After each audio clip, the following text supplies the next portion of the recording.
Shalom Aleichem, meu irmão e minha irmã. Como vão vocês? Que Hashem vos abençoe em nome de Yeshua. Hoje nós vamos falar sobre a Parashá Mishpatim, que significa julgamentos.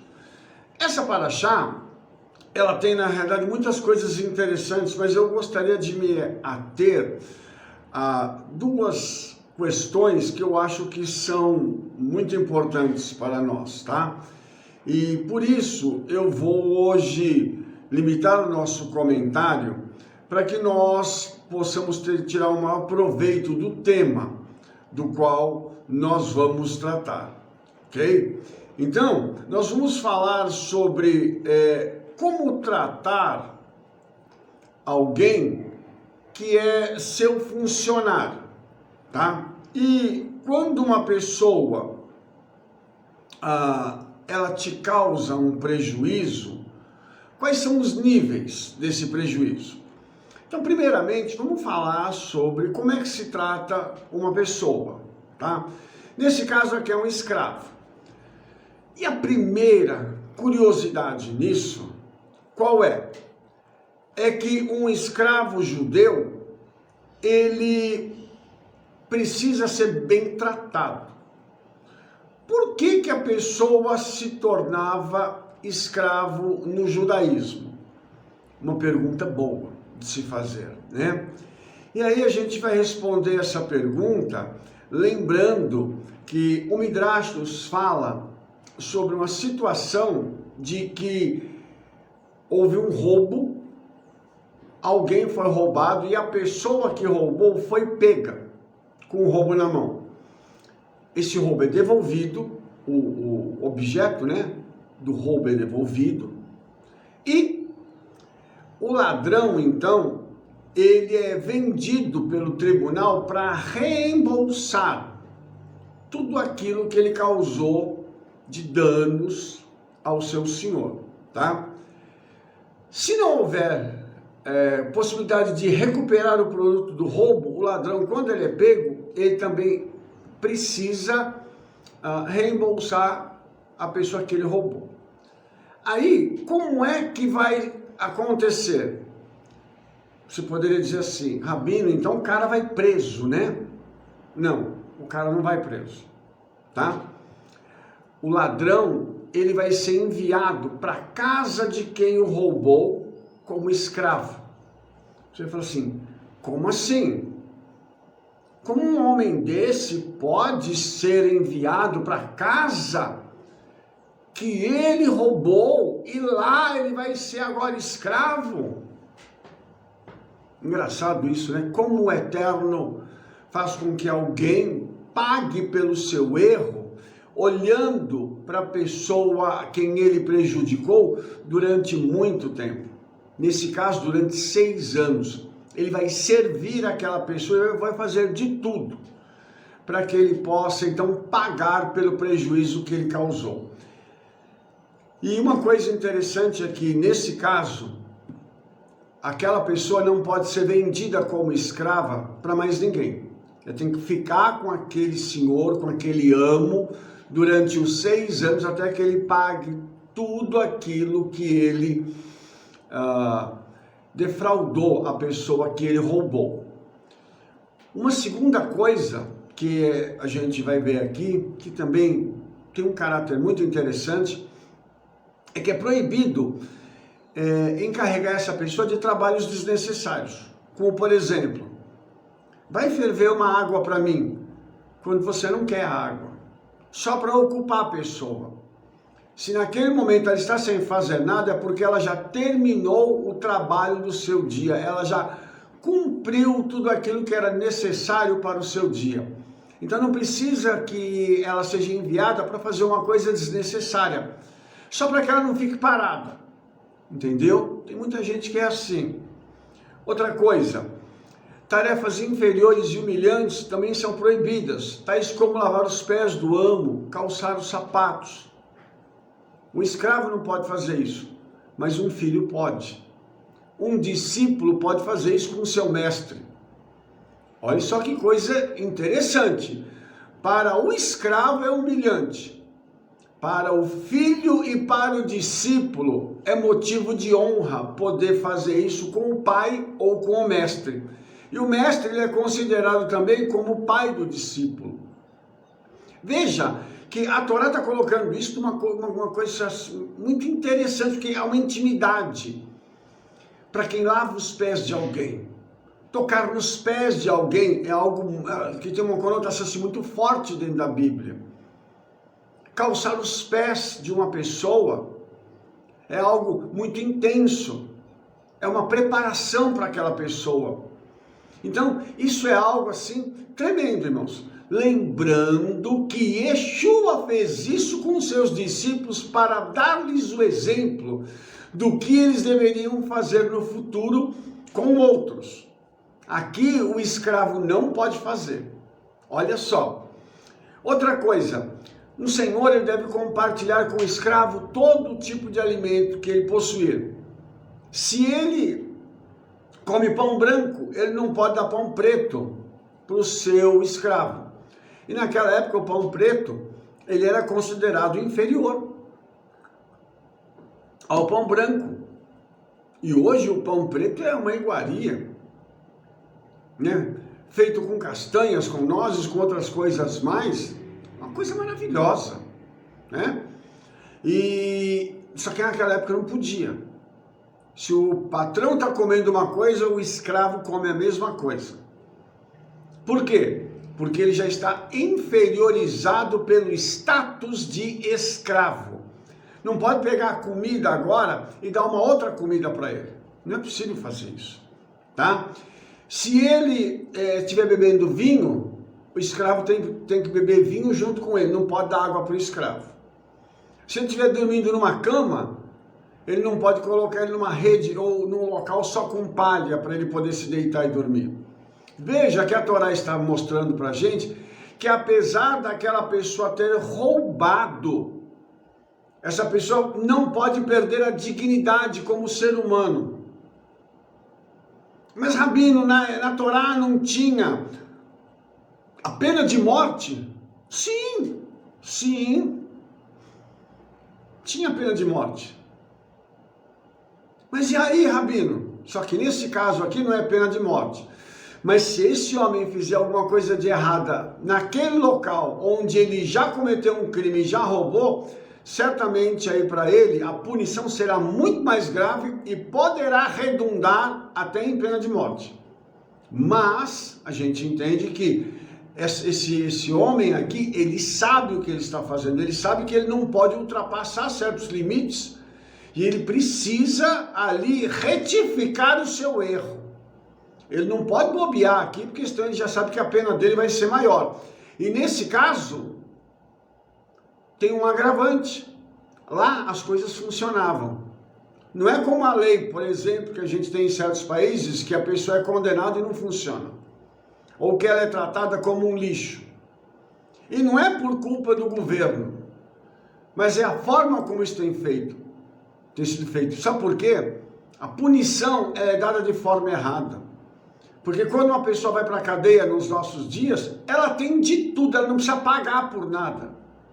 E a família ainda recebe um salário. Quer dizer, a pessoa prejudicou a sociedade, fez todo o mal para a sociedade, e ainda a sociedade é obrigada a cuidar da família dele. É um absurdo, né? Mas são as nossas leis. Por isso que a Torá tem uma lei justa. Entendeu? Então o camarada ele ia lá para consertar o erro dele. Fizesse mais alguma besteira, já era. Entendeu? Olha só. Se esse escravo tivesse uma profissão antes de servir o seu amo, então não podia realizar outro tipo de trabalho, a não ser aquele que ele já estava acostumado a fazer. Lembrando que naquela época, as profissões que existiam eram muito diversas, mas hoje nós temos profissões que não haviam naquela época. Então lá naquela época não havia um leque tão grande de opções profissionais, digamos assim, tá? Por isso ele podia ir para a casa de alguém que tinha mais posses e trabalhar fazendo algo que ele já fazia anteriormente, tá? Então essa servidão não pode exceder os 6 anos, como eu já falei, tá? Aos 6 anos, findou os 6 anos, automaticamente esse homem ele é libertado. porque ele já pagou com o serviço dele, com o trabalho dele, a pena daquilo que ele roubou. Oxalá nós conseguíssemos fazer isso e as pessoas que cometessem crimes aqui no Brasil pudessem ser punidas pagando pelos crimes e reembolsando não só a pessoa que eles prejudicaram, mas o próprio Estado, que teve que mobilizar toda uma máquina, todo um arsenal de coisas para que aquela pessoa pudesse então ir para a cadeia. Quantas coisas aconteceram, quanto dinheiro o Estado gasta para que isso possa ocorrer?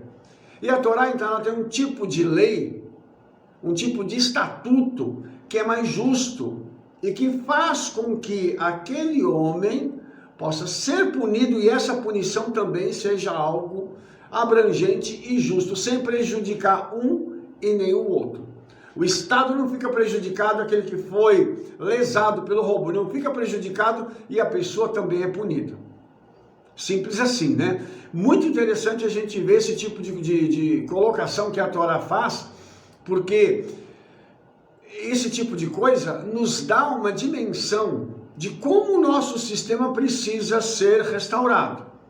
Aliás, nós precisamos de uma restauração, né, que venha desde o STF até embaixo, para se colocarem as coisas em seus devidos lugares. Por quê? Porque há a necessidade de termos justiça para todos, não só para alguns, e nem privilégios, porque nesse caso aqui o camarada ele foi julgado, não importa o que ele roubou, ele foi julgado, agora vai cumprir a pena, ponto, acabou, não tem que ter recurso de recurso, não tem que pegar e ter advogado em cima de advogado para poder pegar e apelar, não tem nada disso, irmãos. Por isso aqui a coisa é muito simples. A Torá é simples nesse tipo de coisa, mas ela é direta. E já dá a solução para o problema. Nós entendemos o seguinte, irmãos, por que o nosso país chegou nesse ponto? Porque o sistema, eles foram colocando tantas coisas para poder prorrogar as punições, a ponto de pessoas não serem punidas nunca por aquilo que fizeram. Mas os céus vêm e punem aquela pessoa. Tá? Vamos continuar só para mim te mostrar mais uma outra coisa. Êxodo 21:12 agora diz assim: quem ferir alguém de modo que este morra, certamente será morto. Então aqui, nós temos uma coisa interessante. Aqui está inserida a pena de morte. Matou, morreu. Por quê? É a medida por medida. O que a pessoa fez, ela então recebe de volta. Não tem muito o que questionar, irmãos. Por isso a simplicidade da punição da Torá gera temor nas outras pessoas. Entendeu? O camarada, antes de cometer um crime, ele certamente haveria de olhar para aquilo e dizer assim: uau, não posso fazer isso. Se eu fizer alguma coisa com esse camarada e matá-lo, eu também morrerei. Ok? E eles sabiam que não tinha como escapar. Porque se a pessoa faz premeditadamente, ela já sabe que a punição dela virá. Por isso é importante e interessante que nós entendamos esses mishpatim, esses julgamentos, esses juízos aqui, para que nós possamos compreender como as coisas estão acontecendo, ok? Aí, se uma pessoa comete uma falta contra alguém e ela só fere sem matar, como é que ela deve ser tratada? Tanto quem feriu quanto quem foi ferido. Vamos ver então? São 5 níveis de compensação para as pessoas que foram feridas. Quais são os 5 níveis? Nezek, que é causar ferimentos físicos. Tsar, causar dor. Ripui, causar ou levar a pessoas a ter que ter despesas médicas. O Shevet, causar abstenção do trabalho. E o Boshet, que é causar humilhação. O que nós vamos fazer agora? Vamos pegar cada um dos níveis e fazer um comentário para você entender, tá? Então, olha só a justiça da Torá, como é linda. O Nezek, Se o agressor causa a essa vítima uma perda, uma incapacidade, um ferimento num olho, num dente, na mão, no pé, em algum lugar, tá? O que tem que acontecer? Ele então teria que ser realmente vendido por escravo e o tribunal iria calcular o valor da indenização a ser dada para aquela pessoa. Se o agressor não tivesse bens para poder pagar, ele tinha que se vender como escravo para poder pagar o dano que ele causou através dos ferimentos físicos àquela pessoa. Entendeu? Então, por exemplo, se uma pessoa era um artesão, ele ganhava vida com trabalhos manuais, então ele tem que usar as mãos para trabalhar e para gerar recursos para sua casa.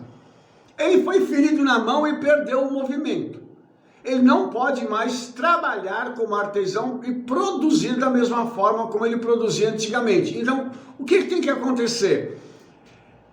A compensação tem que vir sobre aquela pessoa e tem que se estipular que a punição para quem causou o ferimento não seja só momentânea, mas ela continue sendo indenizatória ao longo dos tempos. Para quê? Para que aquela pessoa que perdeu os movimentos na mão não fique agora impedida de sustentar a sua família por conta de algo que outrem causou a ela. Então, uma questão muito interessante. E veja, não é o Estado que é culpado disso. Não é o Estado que tem que pagar a pessoa. É o causador. Você está entendendo como isso é diferente? Olha só como isso aqui é tremendo, irmãos. Isso aqui é uma coisa maravilhosa. Então, vai tirar o ônus do Estado, porque o Estado não fez nada. Uma pessoa se envolve numa briga com outra e causa um ferimento. Ele vai ter que pagar. Entendeu? Vamos continuar para a gente pegar e entender isso de uma forma mais profunda? Depois tem o tsar, que além de compensar a vítima pelo dano sofrido através da perda, incapacidade ou ferimento de um membro, ele deve pagar por qualquer dor causada pelo acidente. E a quantia do pagamento depende da gravidade da dor. Então você vê que aqui se subiu um nível. A indenização não é só pelo que aconteceu, é pela dor física que a pessoa sentiu. Aí você vai falar assim: Rabino, mas a dor, ela tem que ter compensação? Lógico que sim. Pela Torá, sim. E por quê? Porque a pessoa, ela estava vivendo a sua vida tranquila e alguém vem de fora, entra na sua história e causa nela dor. Isso não foi causado por ela, isso foi do ambiente externo, de um acontecimento externo que fez com que ela tivesse toda aquela dor. Vou te dar um exemplo. Você está dirigindo seu carro tranquilamente, nas ruas, numa rodovia, você está tranquilo, na sua mão direitinho, obedecendo todas as leis de trânsito, você está com um cinto de segurança, seu carro está revisado, tudo ótimo. Aparece um abençoado que vem e no momento de loucura, colide com você e faz com que você tenha alguns ferimentos leves, mas que aquilo cause dor em você. A dor do impacto, a dor do susto, tudo isso. Aí, pela Torá, ele vai precisar te ressarcir, não só do carro, não só da questão hospitalar, que eu vou falar daqui a pouco, mas da dor que você sentiu, o tamanho do impacto da dor. E se você teve algum dos membros prejudicados a ponto de você não poder trabalhar mais, a indenização ela tem que ser contínua. Entendeu isso? Então você não causou aquilo, isso foi causado de fora. Uma situação que veio e acabou te prejudicando. Você via tranquilo, estava indo para casa. Às vezes um camarada pega, bebe, fuma maconha, pega o carro, briga com a mulher, sei lá, e está na rodovia ou está na rua, como o pessoal diz por aí, desembestado. e acaba causando prejuízo na vida de outrem. Uma coisa muito ruim, muito séria, e que a Torá tem uma determinação, uma lei, para poder compensar o inocente, obviamente, tá? Aí depois, nós temos o ripuí, que o atacante, a pessoa que causou o acidente, ela é responsável pelas despesas médicas resultantes do ferimento. Nesse caso aqui, além de pagar tudo isso, ela ainda tem que pagar o médico. Ou seja, nesse caso aqui, ninguém tinha que ter plano de saúde. Por quê? Porque a pessoa que causou o sofrimento e levou a pessoa para o hospital, ela tem que pagar o hospital do outro. Olha só que coisa tremenda isso, irmãos. Ah, mas o camarada não tem condições de pagar o hospital. Por isso ele se tornava escravo. E o dinheiro que deveria ser pago a ele, mensalmente como um salário, esse dinheiro é canalizado para onde? Para os médicos, para a pessoa que sofreu os danos, mostrando a justiça do Eterno. Então a pessoa, ela ia pensar 1000 vezes antes de fazer qualquer coisa. Imagine, irmãos, que se essas leis, se esses preceitos fossem aplicados aqui no Brasil e começassem a dar resultado, a pessoa ia dizer assim, opa, não posso fazer besteira no trânsito, eu não posso brigar com fulano, eu não posso fazer nada com ciclano. Por quê? Porque se eu fizer, a conta, quem paga sou eu. Porque hoje as pessoas não se importam. Hoje as pessoas inclusive acham que não serão punidas por esse tipo de coisa. Ah, eu sou réu primário. Eu nunca fiz isso. E quem sofreu o acidente lá é que tem que pagar por tudo isso. Coisas que aconteceram há anos aí, na história do Brasil, que as pessoas até hoje não foram indenizadas. E os culpados estão soltos. Por isso que a Torá é bem diferente. Os padrões da Torá levam a pessoa a entender que a justiça do Eterno, ela excede todas as coisas. E essa justiça traz satisfação para a alma de quem já foi injustiçado e atingido por esse tipo de situação. O número 4, Shevet. Se o agressor causar perda financeira à vítima, impedindo-a de comparecer ao trabalho, deve pagar por cada dia que a vítima faltou ao trabalho. Você está vendo que nós estamos tratando de níveis, né? Então, se além de ir para o hospital, o camarada ainda teve que faltar no trabalho, todos os dias do trabalho que ele teve que faltar, quem paga não é a empresa, é o agressor, é a pessoa que causou o mal para ele. Então essa pessoa, ela já vai pensar muito mais antes de fazer algo, porque vai dizer assim, eu tenho que pagar isso, pagar aquilo outro, e agora eu tenho que pagar o dia do camarada? Não posso, eu vou ter que ter juízo. As despesas correm todas por conta daquela pessoa que é o agressor, daquele que provocou o acidente. Por último, tem o bochete. O bochete é muito interessante, irmãos, e eu quero que você preste atenção nisso, porque isso aqui é algo que nós vamos dar uma aplicação bem interessante para isso. Mesmo se o homem insulta outro verbalmente ou desfere um golpe que não causou dano real, mas apenas humilhou-o, o assunto é levado ao tribunal. A humilhação era levada ao tribunal, tamanha a importância que se dava pela honra e dignidade de uma pessoa.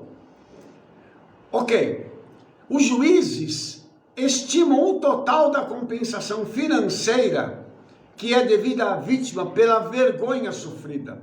O atacante deve pagar a soma determinada pelo tribunal.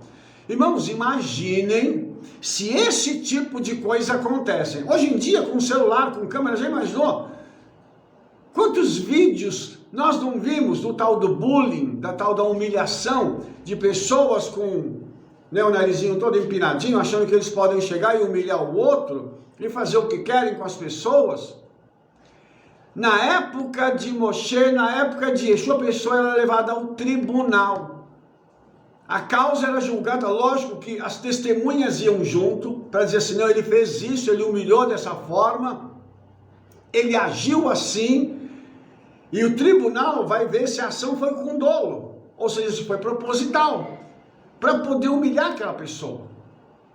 E o resultado disso é que ele tinha que pagar uma indenização pela humilhação. Hoje, imagine isso nas redes sociais. Imagine isso podendo ser trazido para que a pessoa possa ter dignidade de abrir a sua boca e de exercer o seu direito de ser quem ela é, sem precisar ser humilhada. O pobre, sem ser julgado por ser pobre. Hoje em dia se julga a pessoa porque ele é negro, porque ele é oriental, porque ele é imigrante, porque é judeu, porque é isso, porque é aquilo. Se julga por tudo. Hoje em dia nem piada a gente pode fazer mais. É interessante, irmãos, que tudo hoje é a turma do mimimi. Só que aqui, ao dolo, a humilhação aqui ela é feita com o propósito de derrubar a vida da pessoa. São ditas palavras que podem denegrir aquela pessoa. Essa humilhação é uma humilhação que traz uma vergonha muito grande para a vida daquela pessoa. E no meio em que ela é conhecida, isso causa um estrago muito grande. Então a Torá, ela se encarrega de trazer punição. Nós estamos percebendo uma coisa, que a Paraxá, ela tem assuntos que são muito práticos, assuntos do nosso dia a dia.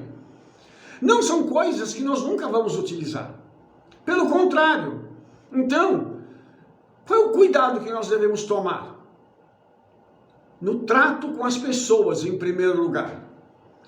Trate bem o seu semelhante, seja ele quem for.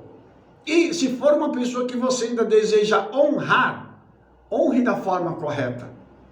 Como nós vimos, lavar os pés do seu pai, calçar os sapatos dos pés do seu pai, da sua mãe. Isso é uma coisa maravilhosa, é uma questão de poder honrar aqueles que nos trouxeram ao mundo.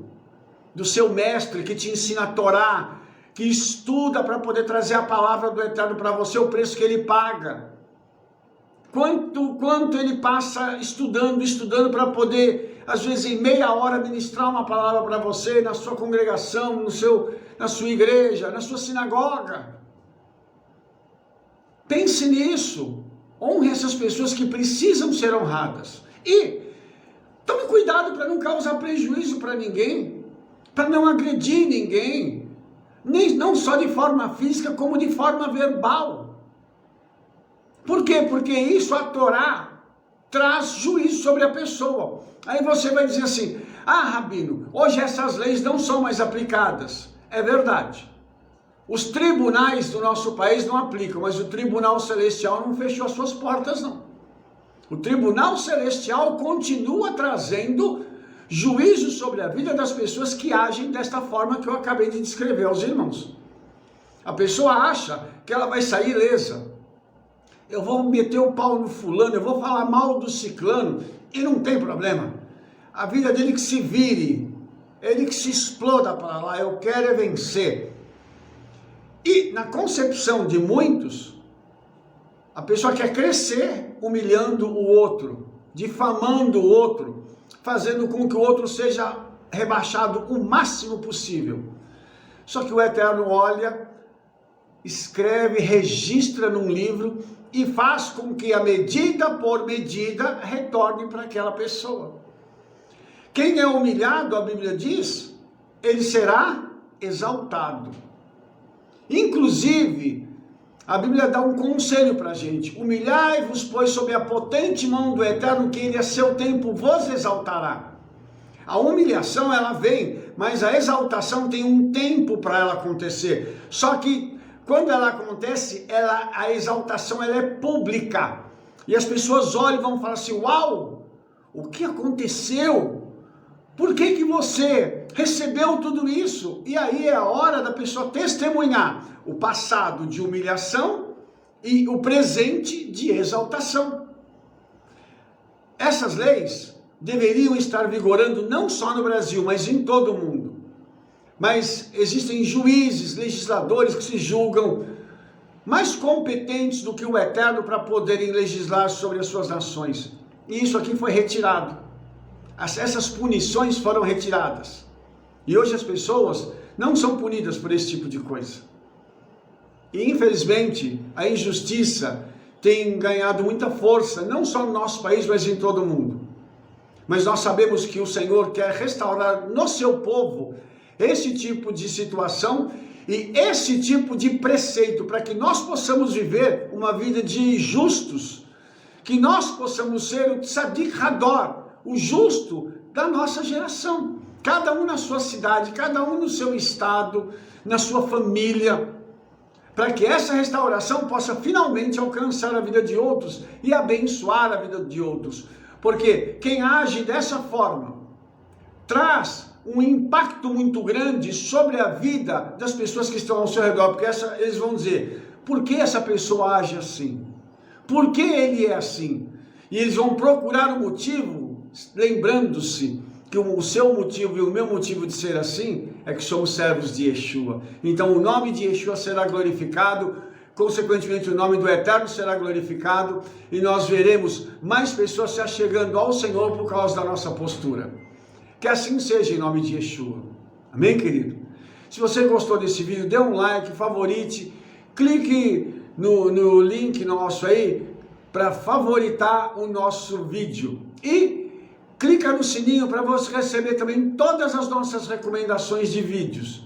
Se você gostou mesmo, fale para todo mundo do trabalho que nós estamos fazendo, tá?